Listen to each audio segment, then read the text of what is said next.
Early Renaissance, I think. Raphael or Piero della Francesca? Huh. No, I believe it's one of the fettuccinis.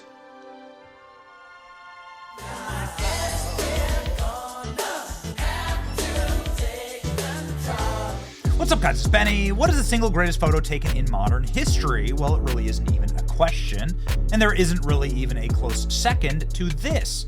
President Trump, fists in the air, blood streaming down his face, screaming, "Fight, fight, fight." The American flag waving patriotically behind him as an assassin's bullet misses his skull by millimeters.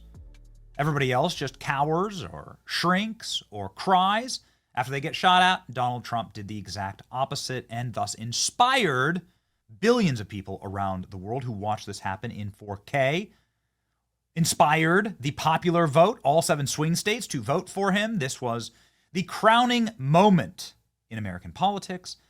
And do you know that it might have actually brought world peace? Yes, if that bullet had actually hit President Trump and killed him as it was intended, it would have meant civil war for this nation. But this photo is actually bringing peace about the world. It's a beautiful story. Let's begin with the fact that this has already been turned into a monument. Here's a massive bronze statue that now stands at President Trump's golf course in Miami. An incredible statue called the Act of Defiance. You can see President Trump endorsing the statue itself. I expect there to be a national monument, perhaps after Donald Trump's passing, that is erected here. They often do these things years after the presidents or individuals have died. Like, for instance, the MLK monument happened 70 years after his death, so on and so forth. But anyway, I expect there to be a national monument with this image on the National Mall. And this image, of course, is already in Washington, D.C., hanging inside of the White House. There you go. This is a painting that replaced Barack Obama's portrait in the White House. You see right here. This is where Obama's portrait hung, and now it has been replaced by Donald Trump's fight, fight, fight moment. President Trump, an admirer of his portrait. This is Donald Trump inside of the Department of Justice, looking up at the DOJ's portrait of Donald Trump. This is particularly iconic because this is modeled after the mugshot of President Trump. Anyway, I'm just saying that these moments really have value, and it really moves people. Do you realize most people react to being shot? They crumble. They shake. Trump got up and pumped his fist, told his supporters to fight. That'll keep our enemies up at night. It'll also bring world peace. Again, we're telling you, this is going to bring world peace.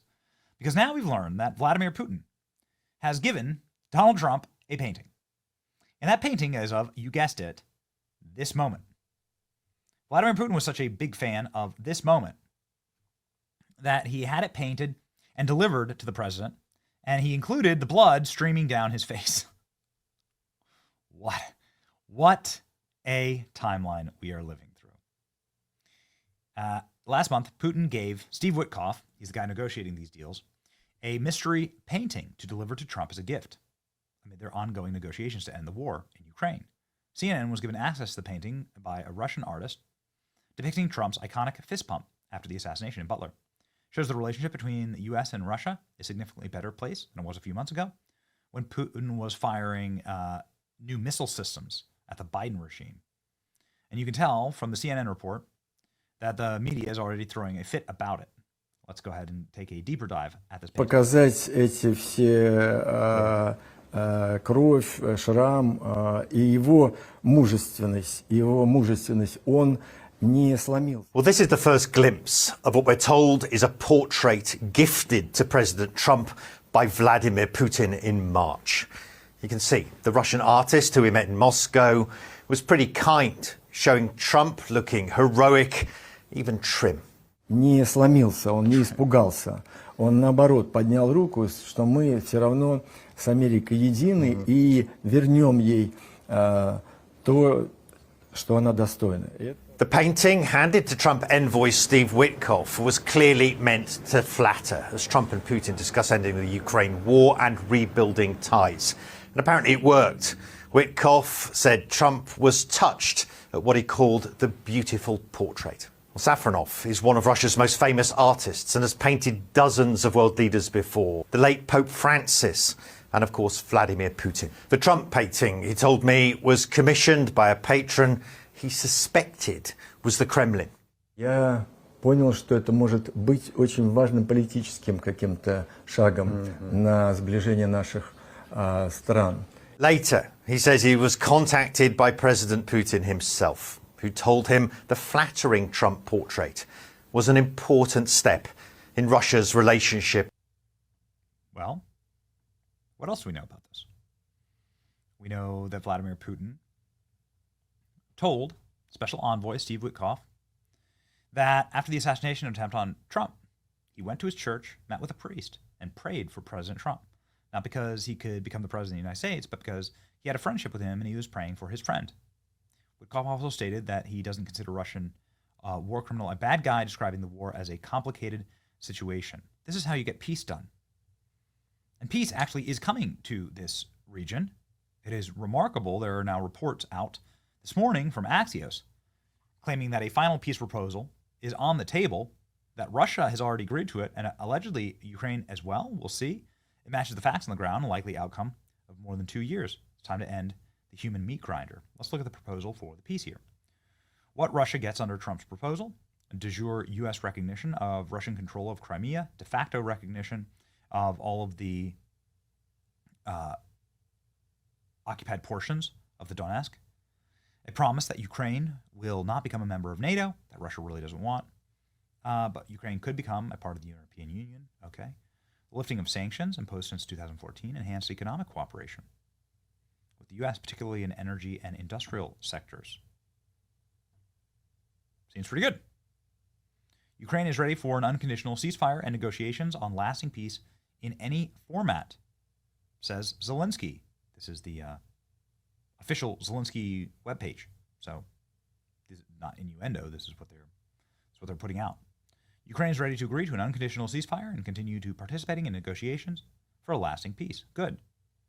Donald Trump sounding off on this, though, saying that Zelensky's making it very, very hard for peace. Just moments ago, Ukrainian President Volodymyr Zelensky is boasting on the front page of the Wall Street Journal that Ukraine will never legally recognize the occupation of Crimea.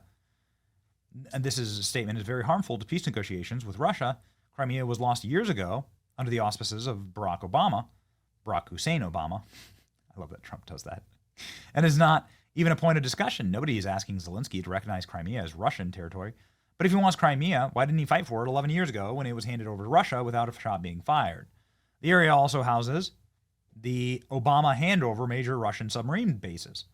It's inflammatory statements like Zelensky makes so difficult to settle this war. He has nothing to boast about. The situation in Ukraine is dire.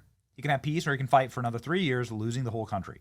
I have nothing to do with Russia, but I have much to do with wanting to save, on average, 5,000 Russian and Ukrainian soldiers per week who are dying for no reason whatsoever. The statement made by Zelensky today will do nothing but prolong the killing fields. He has no cards to play. Get it done. I look forward to being able to help Ukraine and Russia get out of this complicated and total mess. It would have never started if I were president. What a great statement. J.D. Vance following up. Very explicit proposal to both the Russians and the Ukrainians, and it's time for them to either say yes or for the United States to walk away from this process. We've engaged in an extraordinary amount of diplomacy, of on-the-ground work. We've really tried to understand things from the perspective of both the Ukrainians and the Russians. What do Ukrainians care the most about? What do the Russians care the most about? And I think that we've put together a very fair proposal. We're going to see if the Europeans, the Russians, and the Ukrainians are ultimately able to get this thing over the finish line. Again, I feel pretty optimistic about it. I think everybody has been negotiating in good faith, but it's now time, I think, to take, if not the final step, one of the final steps, which is at a broad level, the parties saying, we're going to stop the killing. We're going to freeze the territorial lines at some level close to where they are today. And we're going to actually put in place the kind of long-term diplomatic settlement that hopefully will lead to long-term peace. Okay. Isn't that what we want? Isn't that the point? The point is to have a strong leader who everybody respects, that brings these countries together. And by the way, there's nothing more respectful than this. A painting of the most iconic image in history. What a kind gesture. Ladies and gentlemen, we are not rooting for Ukraine. We're not rooting for Russia. We're rooting for peace. We want this thing to end. The reason we want it to end is very simple. It costs America a fortune to go slaughter a bunch of people that we don't hate or love. We just don't want them to die. It has the potential to drag us and all of Europe into the war. Russia has the largest nuclear warhead arsenal in world history. And so we don't want nuclear war to kill us all. It's like pretty obvious. These would be things that would be common sense for the left just 20 years ago. But suddenly, everything's gone freaking crazy. And the side switched, I guess. I don't know. But I'm for peace. And peace now. So I'm totally in favor of this. Hope Trump hangs it on the wall, right? Trump hangs that painting on the wall. It's your boy Benny. Like, share, and subscribe.